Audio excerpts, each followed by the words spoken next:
y los imputados. El abogado de la defensa de Yoshiyama Sasaki, en su alegación, ha hecho afirmaciones las cuales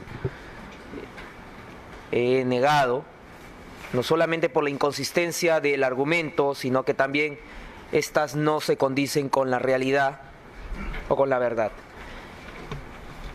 Para ello cito, en este caso, que indicó el abogado defensor que en el allanamiento del 12 de octubre del 2018, en el domicilio de Picaflores 190, departamento 302, urbanización Chacarilla, del Estanque, indicó de que quien estuvo presente había sido la cónyuge de Yoshiyama Sasaki, salvo que demuestre lo contrario de la lectura que se ha realizado,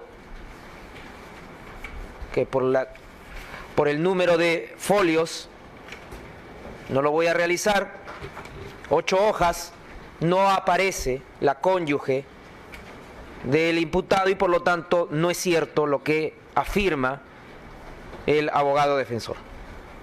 Ahora bien, presenta... Eso fue la diligencia de allanamiento. De allanamiento.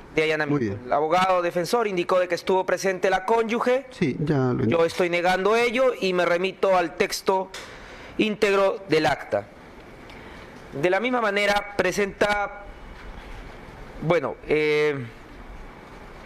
fotografías, pero no hay una referencia respecto a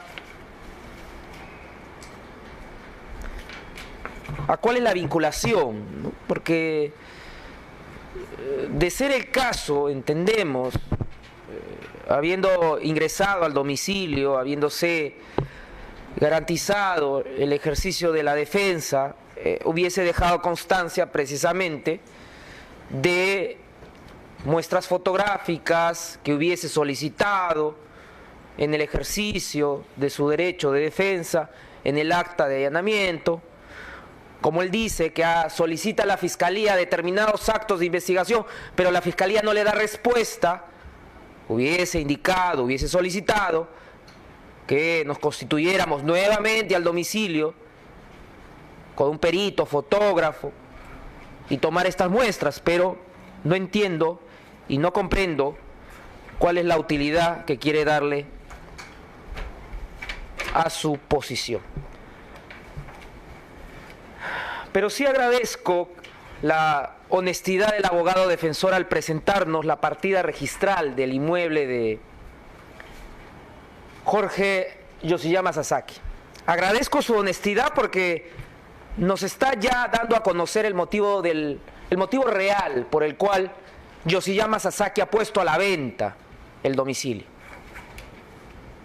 Y lo digo porque de la lectura de los asientos registrales de la partida registral 11, 20, 79, 54, podemos determinar cuál es el histórico del tracto que se da precisamente sobre ese patrimonio o sobre ese inmueble. Se puede advertir, señor magistrado, que del asiento D0002 de la partida registral que he hecho mención, del inmueble Avenida Alameda, Picaflores, 180, estacionamientos 18, 19, 20, San Borja, que el 28 de enero del 2004, Jorge Javier Yoshiyama Sasaki y John Lim Lee Park de Yoshiyama deciden constituir un patrimonio familiar sobre el inmueble a favor de ellos y de su hijo Jorge Alexio Yoshiyama Lee. Bueno, no hay nada de malo que al año 2004 se constituya un patrimonio familiar, ¿no? Es una medida o una figura civil por el cual protegemos o se protege precisamente el dominio, la titularidad que se puede tener sobre el bien. Lo que sí voy a agradecer a la información que nos está alcanzando el abogado defensor, porque nos ha dado a conocer que Jorge Javier Yoshiyama Sasaki ha decidido extinguir ese patrimonio familiar. ¿Cuándo lo ha extinguido? El 10 de septiembre del 2018. Inscrito, según el asiento registral E0001 del 3 de octubre del 2018, ha decidido ponerle fin, extinguir ese patrimonio familiar, y con lo cual ya entendemos por qué ahora ya está a la venta, ahora sí, el departamento de Picaflores 180. Según este asiento registral, dice, por escritura de fecha 7 de septiembre del 2018, se ha declarado extinguido el patrimonio familiar a favor de la sociedad conyugal conformado por Jorge Javier Yoshiyama Sasaki y John Lee Lee y su menor hijo, bueno, acá aparece como menor, en el anterior no. Título presentado el 10 de septiembre del 2018, registrado el 3 de octubre del 2018, registrador público Doris Valverde Vara Cadillo. Entonces, con patrimonio familiar no puede haber transferencias, no puede haber compraventas, no puede haber ventas. Pero cuando extinguimos o se extingue el patrimonio familiar, estamos expeditos para transferir la propiedad, para deshacernos de la propiedad, para que un tercero lo pueda adquirir. Y entonces, como ya lo indiqué, ya tiene sentido entonces el cartel se vende la propiedad. Claro, habrá que preguntarle al abogado defensor si esta extinción del patrimonio familiar, esta puesta a la venta del departamento, tiene como consecuencia la actividad de investigación del Ministerio Público. Porque si eso es así, está evidenciando peligro procesal de una manera bastante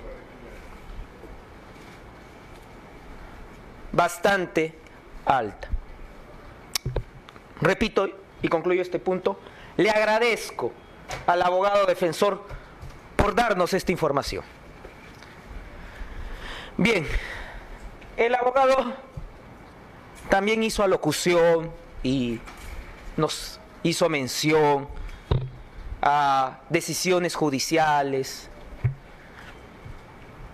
Bueno, yo voy a seguir el mismo criterio que se ha sostenido en el caso de los cuellos blancos del puerto. Y voy a traer a mención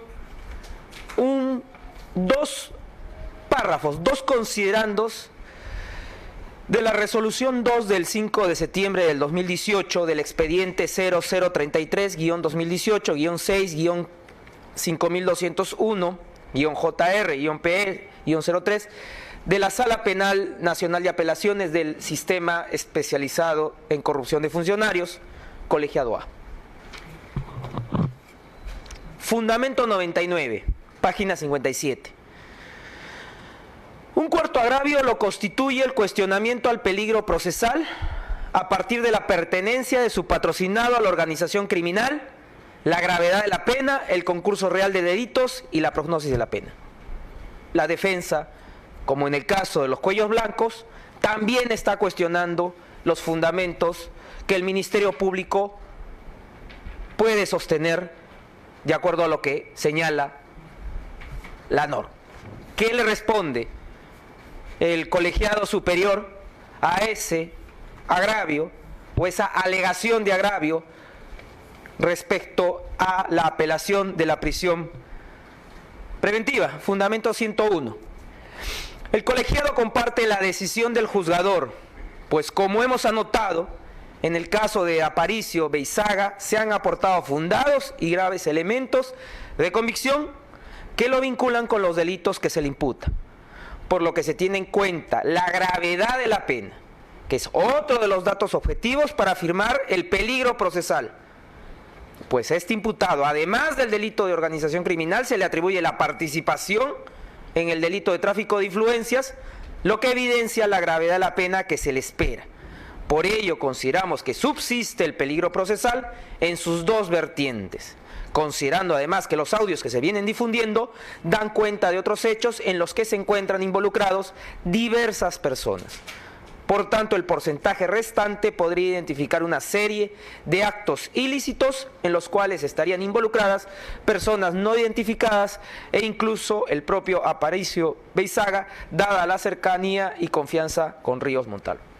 Estamos viendo, señor magistrado, de que más allá de las alocuciones que haga el abogado defensor, esperemos que una instancia suprema no escuche los argumentos similares que hacen las defensas cuando defienden a organizaciones criminales, porque de sostenerse esa posición estaríamos indicando de que la decisión respecto a los cuellos blancos debería ser en todo caso revocada. Esperemos que no, por una confianza de la ciudadanía hacia los operadores de justicia. Eso sería todo respecto a lo que ha alegado la defensa. Traslado, por favor, doctor Espinosa. Señor juez, muy puntual. Señalar que con relación a la casa, la vivienda de mi patrocinado y el cartel de venta, yo he sido claro y explícito y lo dije con absoluta transparencia ante su despacho. He dicho que ese inmueble sí tenía un anuncio de venta y esa era la voluntad o el propósito mucho antes de que existiera este proceso penal contra mi patrocinado. Y también he explicado y me remito a las actas y a los audios que finalmente ellos evaluaron la situación y parte de mi presencia o consejo como asesor fue decirles que ya no continuaran con esa operación. Y así se hizo. Y eso lo he dicho antes de este receso y lo vuelvo a señalar.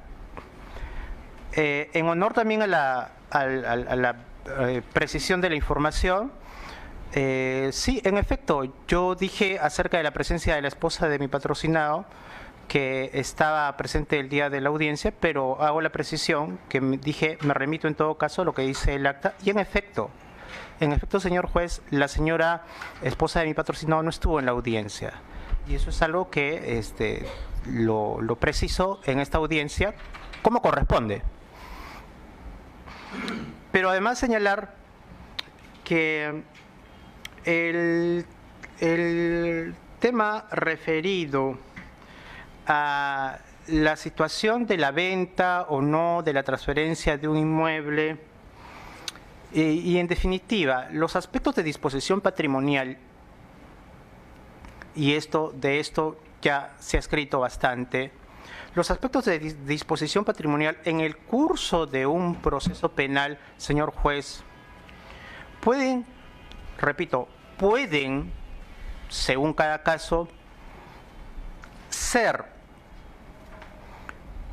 fuente o circunstancias que determinen la existencia de algún tipo de riesgo procesal que demanden la imposición de una medida cautelar. Pero lo que también afirmamos, señor juez, que en el curso de la discusión de una medida de privación de la libertad debemos señalar que cualquier tipo de riesgo acerca de la disposición patrimonial que pueda existir se regula o se neutraliza con las medidas cautelares de carácter real. Si es que el fiscal o alguien que se considere afectado siente que existe algún riesgo en que se disponga, como el fiscal ha dicho, el propósito es hacerse de su patrimonio, pues si existiera ese riesgo, la medida y la forma como evitarlo no es a través de la prisión preventiva. Para eso existe, por ejemplo, la medida o la orden de inhibición para disponer de bienes patrimoniales, para eso existe la medida de embargo, para eso existe el procedimiento de nulidad de transferencias, pero no se sanciona ni se protege la disposición patrimonial con cárcel. Y luego señalar, y con esto concluyo, señor juez, lo siguiente, que si hipotéticamente, según la tesis del fiscal, según un planteamiento que viene de la pretensión del fiscal, existiera alguna posibilidad dentro de una construcción que pueda hacerse, en cualquier caso, no necesariamente en este, en cualquier caso, alguna posibilidad de que exista peligro de obstaculización, o refería particularmente a situación de órganos de prueba, por ejemplo testigos, pues el Código Procesal Penal tiene los remedios para proteger o para evitar ese tipo de riesgos. El Código Procesal Penal regula, como usted bien conoce, señor juez, por ejemplo, la institución de la prueba anticipada, que se prescribe justamente cuando a criterio de alguna de las partes existe ese riesgo que se pone a consideración del juez y el juez decide si es que existe o no ese riesgo, y si es que en el margen del criterio del juez existiera, pues se procede a llevar adelante el procedimiento de prueba anticipada, que por cierto se ha aplicado en este caso y el fiscal lo conoce bien. Y ese es el modo efectivo entonces de asegurar una fuente de prueba si es que existiera esa situación. Pero también existe el artículo 287 en el numeral 3 que dice que precisamente cuando exista ese riesgo, según el grado de su presencia, la norma plantea también alternativas en esta idea de que la prisión debe ser entendida como una medida excepcional. Y esas alternativas están dadas por la comparecencia restrictiva, que en el numeral 3 del 287 impone la obligación de que el imputado pueda, numeral 4 del 287, el juez podrá imponer la prohibición de comunicarse o aproximarse a la víctima o de aquellas personas que determine, siempre que ello no afecte el derecho de defensa. Es decir, la prohibición de comunicarse con los demás órganos de prueba o sujetos procesales, justamente para intentar neutralizar o repeler un riesgo que podría presentarse, lo digo en términos abstractos, a partir de lo que prescribe la norma. Entonces, existen estas otras posibilidades, más allá de la prisión preventiva, que además no resuelve el problema, y sobre esto tenemos muchísimos ejemplos, ¿no? La prisión preventiva no es el mecanismo o el instrumento para resolver este tipo de situaciones, y me remito entonces a estas otras alternativas que en derecho positivo existen y que usted podría considerar. Eso es todo. Muy bien, hemos terminado peligro procesal. Vamos a trabajar ahora el tema de la proporcionalidad. Adelante, señor fiscal.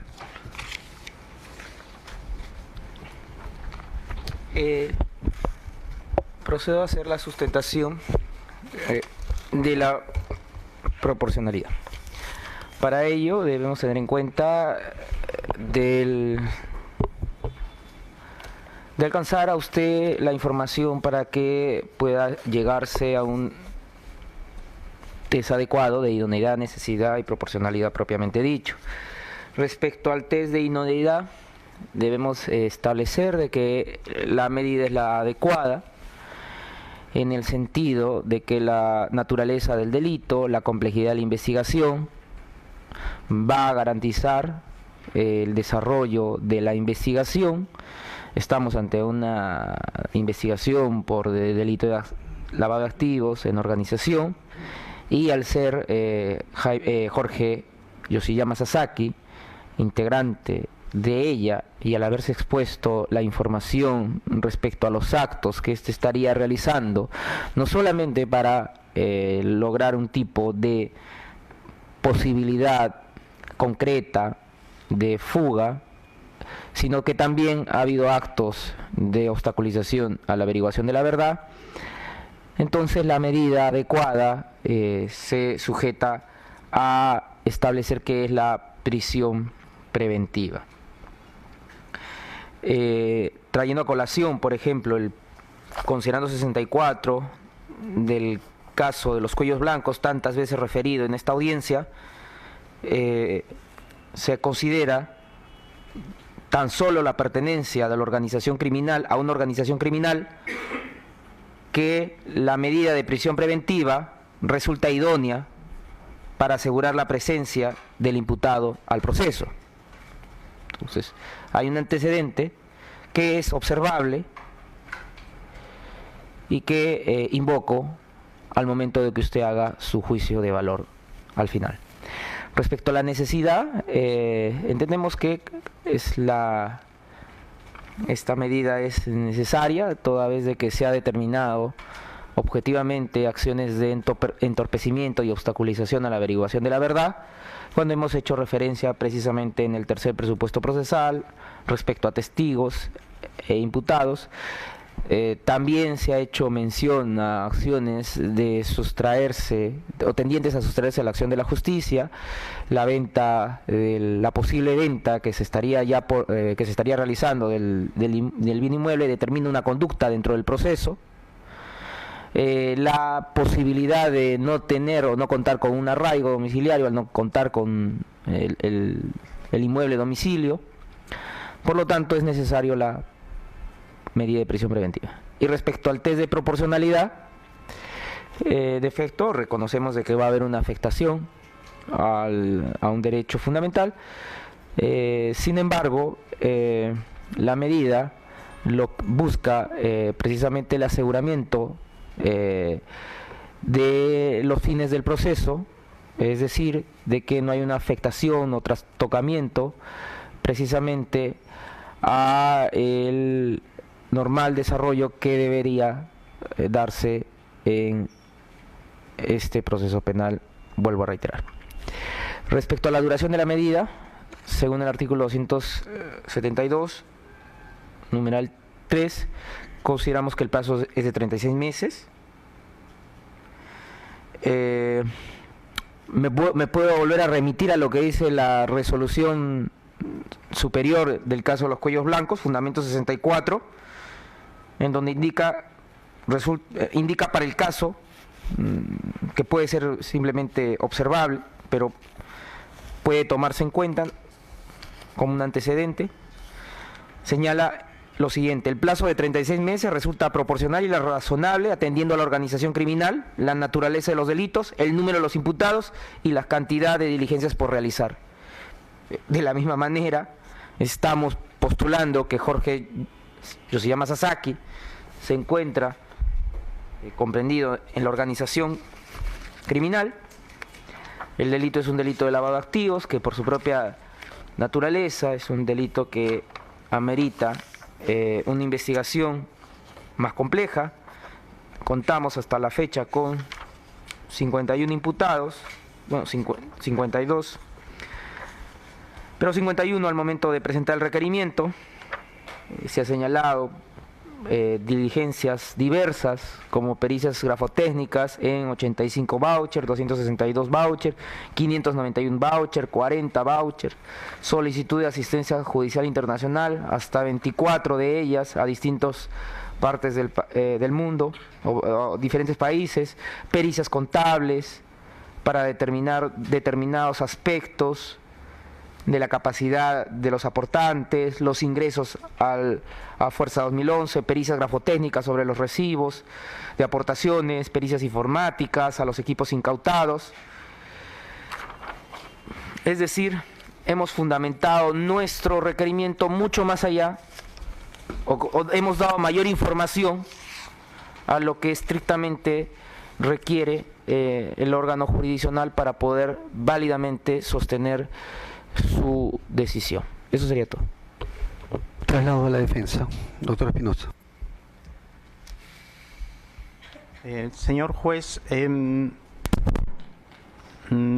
por lo menos yo no conozco esa resolución y el fundamento 64 que que está mencionando el fiscal, tal como el fiscal siempre nos ha exigido a nosotros no entregar información parcial, no segmentar los fundamentos o información o elementos de convicción que se presentan ante su despacho, nosotros también le pedimos que entregue la resolución que insistentemente pide que usted la considere, obviamente para nosotros también conocerla, y saber si en sentido estricto, por sus alcances y su contenido, debe ser aplicable al presente caso. Pediría entonces que el Ministerio Público entregue el texto íntegro de esa resolución para su contrastación.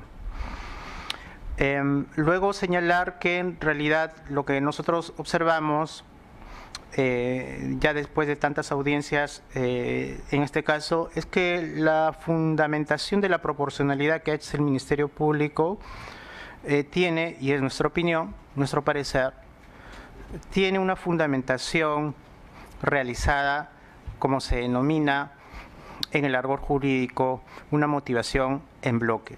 Es decir, el mismo criterio, la misma explicación, el mismo esquema de sustentación de la proporcionalidad para todos los imputados. Lo mismo con relación al plazo. En todas las diligencias de todos los inculpados que se viene discutiendo, el Ministerio Público sustenta el plazo sin hacer ninguna discriminación, sin hacer ninguna distinción, porque en todos hace exactamente la misma digamos, justificación. La realización de pericias, de diligencias de cooperación, etcétera, etcétera, sin discriminar la necesidad de que haya más o menos plazo y establecer un criterio general, repito, con una motivación en bloque. Por esa razón, nosotros consideramos que ese presupuesto evidentemente no se cumple, y sobre todo porque consideramos que en este proceso penal que se está iniciando, sí existen otras medidas alternativas posibles para lograr imponer una medida cautelar y continuar con el desarrollo del proceso. Eso sería lo central que yo tendría que manifestar, señor juez. Quizás solamente terminar diciendo que yo saludo que su despacho promueva y desarrolle todo este esfuerzo por llevar adelante una audiencia en la que todos hacemos el mayor esfuerzo de realizar los principios de oralidad, de contradicción, que corresponden a lo que debería ser un modelo, un modelo, digamos, moderno de hacer justicia penal. Pero decirle que la realización del nuevo modelo procesal penal no se agota en el método. La esencia del cambio de modelo procesal penal no se realiza únicamente en hacer audiencias, porque finalmente ese es el procedimiento. La esencia del cambio de modelo, en nuestro parecer, y ese fue el fundamento de hacer esta reforma, radica en nuestra concepción acerca de la libertad. Y si es que antes, en el modelo inquisitivo, la regla era la detención, pues en el modelo, digamos, de orientación acusatorio, que es el que inspira el Código del 2004, la regla más bien es la libertad, y esa es la esencia. He concluido, señor. Muy bien. ¿Decir algo, Fiscalía, para concluir? Sí, señor magistrado. Las resoluciones judiciales no son objeto de prueba. Se entiende de que el juez conoce mejor el derecho que las partes. Lo que hace las partes es a usted proveerle de esa información. Sí, no, si usted lo requiere. sí, no tengo problema. En todo caso, para facilitarle al doctor para que pueda contestar nomás la parte pertinente. ¿Qué fundamento citó, doctor? El fundamento, he tomado nota, 64. Para efectos de la duración de la medida. 99 citado para la duración de la medida. Fundamento. Por favor, me facilita por favor para la defensa, para que pueda también. No tengo problema en darle unos minutos y la idea es que escuchar sobre todo las posiciones. Por favor. Para concluir. Otro punto más, mientras se le va corriendo o se le va poniendo en conocimiento, El Ministerio Público no ha realizado alegaciones en bloque. Y esto lo digo porque, conociendo la estrategia de la defensa, va a ser uno de los aspectos que pretenderá alegar en alguna otra instancia.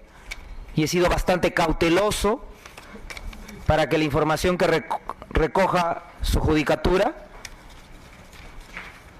individualice cada circunstancia respecto a cada imputado. Por lo tanto, niego esa afirmación,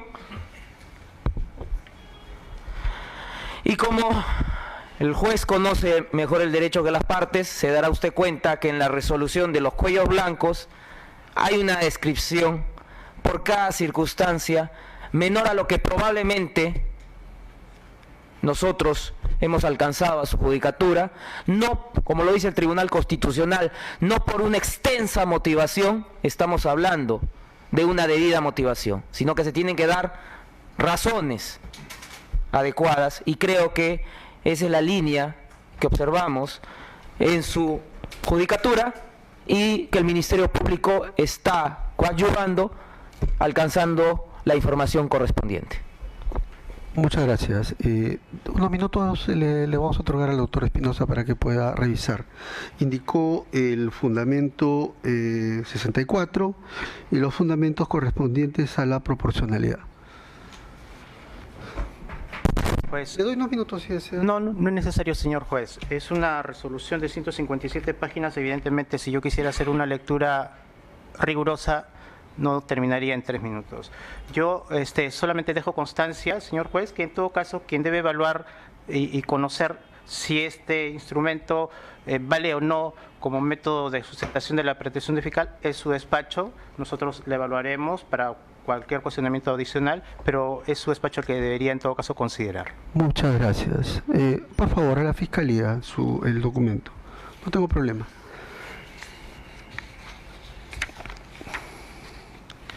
Doctor, ¿usted iba a decir algo? Vamos a escuchar a la defensa técnica, ¿no? O al imputado.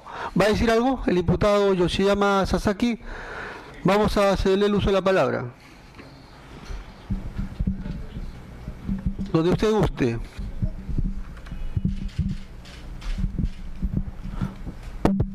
Buenas tardes, señor magistrado. Quería hacer hincapié del viaje que tuve que hacer por motivos familiares, planificado meses antes de esta detención preliminar, ¿no? Apenas me he enterado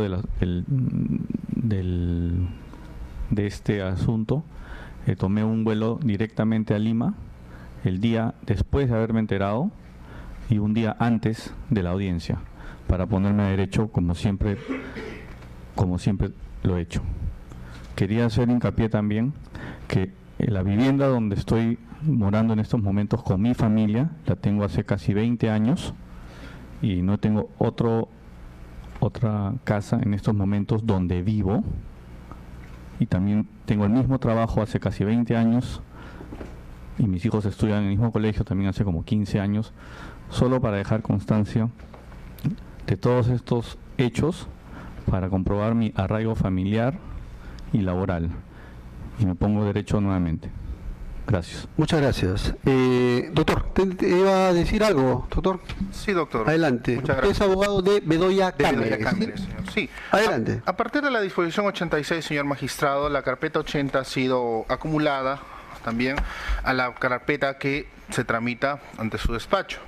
Por lo cual nosotros queremos hacer entrega de este escrito que habíamos entregado cuando la causa de la carpeta 80, que también es tramitada ante el señor fiscal Pérez Gómez, estaba en la 26 Fiscalía Provincial Penal de Lima. En este escrito de 28 de junio del 2016, señor magistrado, Augusto Mario Bedoya Cáceres, siendo testigo todavía, adjuntó diversa documentación relativa al, precisamente, lo que conversamos en la diligencia que se discutió el pedido de prisión preventiva del señor fiscal.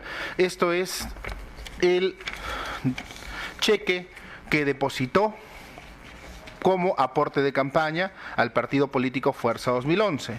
Y aquí, entre diversa documentación que incluye las declaraciones juradas del señor Augusto Mario Bedoya Cámara desde el 2011 hasta el 2015, un certificado de retenciones por garantías de capital emitido por la empresa Cavalli del 2012, una copia de certificado de pago de dividendos de la empresa de servicios de corretaje marítimo del también ejercicio 2012.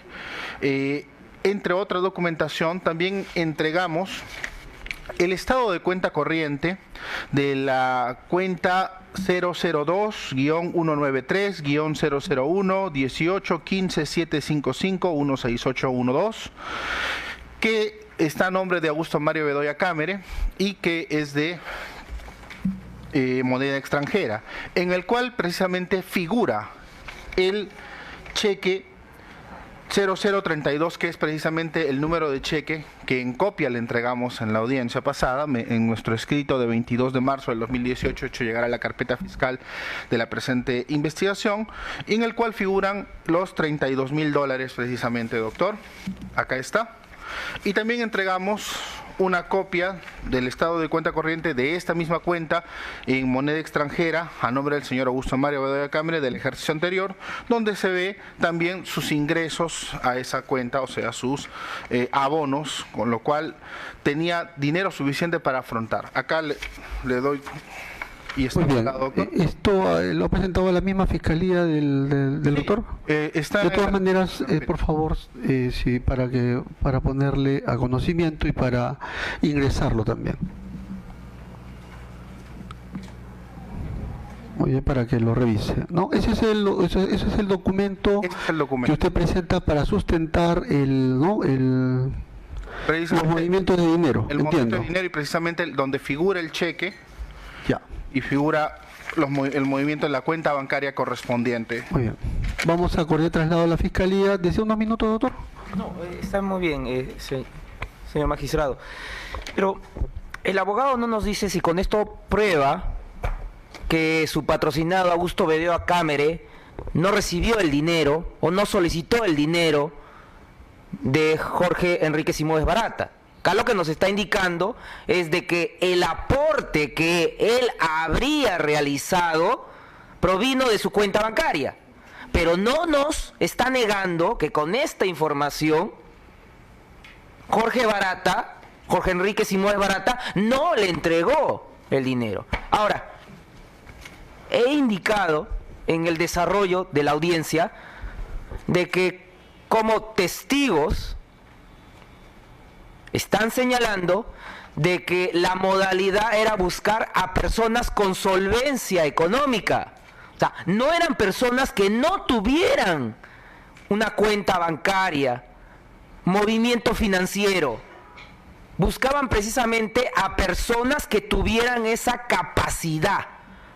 Empresas, Jorge Yoshiyama Sasaki, Giovanni Matomonje. ¿Por qué precisamente solicitaban a estas personas? Porque la modalidad era precisamente mover el sistema financiero para aparentar precisamente una donación o un aporte, pero el cual no era cierto, porque o retornaba el dinero o le entregaban el dinero, y más aún en el caso de Augusto Bedoya Cámara, porque Augusto Bedoya Cámara es el que capta. Entonces ahora el abogado tendrá que decirme si de lo que está presentando podemos determinar que en el desarrollo del periodo no ingresó o no se infiltró dinero indebido. Porque creo que esto no es suficiente para desvirtuar los graves elementos que el Ministerio Público ha presentado contra su patrocinado. Por parte, no tengo problema en dar unos breves minutos para cada parte para escuchar la posición jurídica. Adelante. Sí, señor magistrado. Hasta donde recuerdo mis clases de Derecho Procesal Penal, la carga de la prueba la tiene el Ministerio Público, no quien habla, no la defensa. Y tampoco nos ha sabido explicar mi directo colega del Ministerio Público el por qué si la aprobación del dinero que presuntamente habían dado, en una de las tantas versiones del señor Jorge Barata, la aprobación del dinero habría sido el 10 de mayo del 2011, aquel cheque figura como de cobro de 5 de abril del 2011. Entonces, no entendemos cuál es el sentido, cuál es la razón para que el Ministerio Público diga, salvo que crea en su tesis, que no la ha acreditado, que no la ha fundamentado, de que le devolvieron el dinero a mi defendido. Bueno, pues tendría que acreditar eso, porque si no, dicho postulado quedaría en una mera hipótesis que hasta el momento no ha sabido corroborar. ¿Con qué se comprueba? Con el correo. ¿Dónde está? En el recorte periodístico que adjuntamos. Entendemos que el Ministerio Público entrega recortes cuando eso sirve pues para su tesis carcelaria, para su postulación carcelaria, pero no las entrega pues cuando ello no le sirve. He concluido, señor magistrado. La Fiscalía. Muy bien. Bueno, les anuncio. Dígame, autor. Señor, pues, si me permite, ya en condición de abogado del señor Vicente Silva Checa, Sí. para solamente entregar 2 documentos ¿Sobre qué? complementarios, porque en las audiencias pasadas... Bueno, voy a hacer un alto. No se preocupe, lo voy a escuchar, doctor. Lo que pasa es que voy a ya pronunciarme sobre Silva Checa el día de hoy. A continuación ya tengo la decisión, pero voy a escucharlo de todas maneras para su intervención. Solamente estoy esperando para... ¿Ya? Voy a dictar decisión el día de hoy. Doctor, lo escucho. Sí, solamente brevemente, porque quedó pendiente de las audiencias pasadas por, digamos, la precisión que hizo la Fiscalía, que Sí. no se contaba con la historia clínica. Sí, yo también se lo he solicitado para tener mayor amplitud sobre su caso. Así es. En efecto, como le dijimos por escrito y oralmente, se solicitó dicha información a la clínica que lo trata para que nos entreguen copias, que se demoraba 2 días el trámite y que, bueno, ya nos lo entregaron el día de ayer en la tarde en copias, obviamente, porque el original obra en el propio... En copias, no, si no tengo problema, copias. ¿Pero qué dicen las copias, doctor? Es la historia clínica, es información evidentemente con contenido técnico. Técnico, sí. Pero, del tratamiento de carácter oncológico, evidentemente tienen conocimiento de información técnica médica, pero ese es el contenido de la historia clínica que se había pedido precisar. Por favor. Pongo a consideración Sí, por supuesto. para su conocimiento. ¿Fiscalía? Si desea unos minutos, también no tengo problema, porque me voy a pronunciar a continuación. Doctor, la Sí. defensa de Bedoya Cámara va a quedar en representación del Sí, no tengo problema, no tengo problema. Muchas gracias. Éxito, doctor Julio. Voy a evaluarlo unos minutos pero voy a emitir decisión ya sobre, bueno, anuncio tanto a la Fiscalía como a la Defensa, porque estoy trabajando en realidad paralelamente y estoy trabajando cada caso particular, verificando información y bueno, ya he avanzado con un investigado y el día de hoy voy a emitir decisión. Obviamente voy a revisar previamente este documento. Dígame, doctor. Bueno,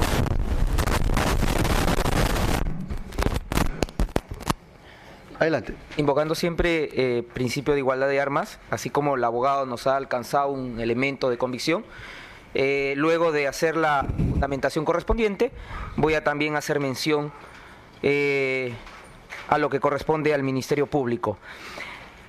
Lo que nos ha alcanzado la defensa, como él bien lo dice, es un documento técnico que ni él mismo lo puede explicar. Por lo tanto, me reservo a cualquier pronunciamiento, porque si la propia defensa no lo alega, el Ministerio Público no puede realizar contradicción de lo nada dicho o de lo que no se ha dicho.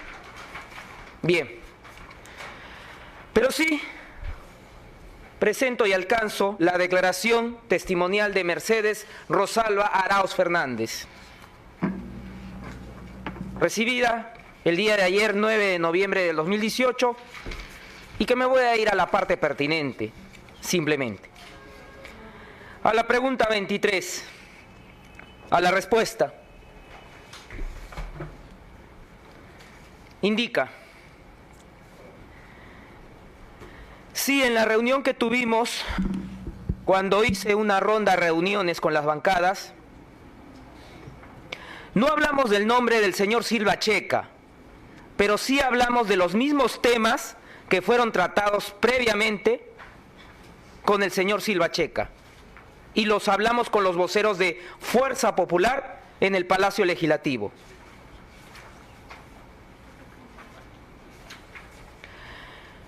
Pregunta 26, respuesta 26. ¿El señor Silva Checa opinaba sobre otros partidos? Solo hablábamos sobre Fuerza Popular. Él conocía mucho sobre Fuerza Popular.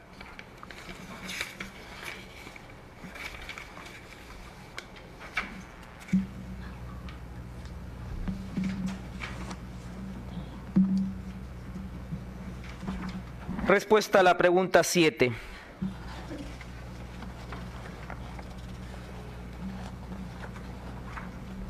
A mediados de septiembre del 2017 necesitábamos contactar con una persona cercana a Keiko Fujimori.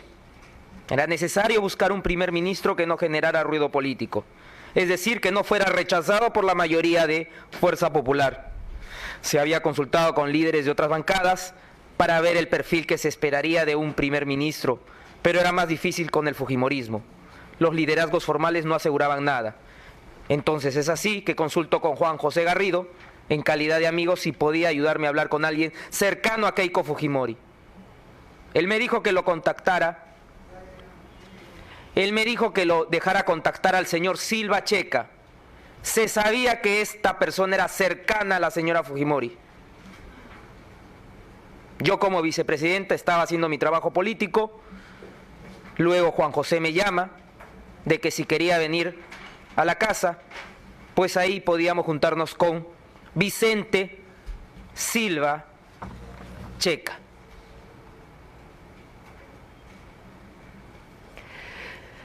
Respuesta a la pregunta 8. En la primera reunión era ver qué posibilidades teníamos de que cualquiera fuera la persona que se eligiera como primer ministro, no tuviéramos dificultades con la bancada de Fuerza Popular, y también qué temas debíamos trabajar en una agenda legislativa de gobernabilidad. En la segunda, que debe haber sido a mediados de noviembre, yo ya estaba como primer ministro y teníamos dos temas. Habíamos hablado de temas de presupuestos, del tema de un pedido de facultades legislativas, sobre todo en materia económica, que yo estaba proponiendo. En la tercera reunión, a finales de noviembre o principios de diciembre del 2017, en una reunión política, lo que buscábamos era establecer una reunión con la señora Keiko Fujimori y el señor Kuczynski con agenda de acuerdos que habíamos preparado con antelación entre algún equipo ejecutivo y un equipo de Fuerza Popular. Esta última reunión, creo, fue en la casa de Silva Checa. Lo que demuestra, como lo he venido indicando, de que Vicente Silva Checa, en efecto, cumple el papel de el partido Fuerza Popular, o, como está en la tesis, parte de la cúpula liderada por Keiko Sofía Fujimori Gucci. Muy bien, voy a, de todas maneras, también trasladar a la defensa, si tiene algo que decir. Adelante. Adelante, doctor. ¿Puede dar 3 minutos para terminar de leer, por favor? No tengo problema, doctor. Lo importante es tener el punto de vista de ambas partes. Unos breves minutos ya para que lo pueda leer y pueda escuchar su posición.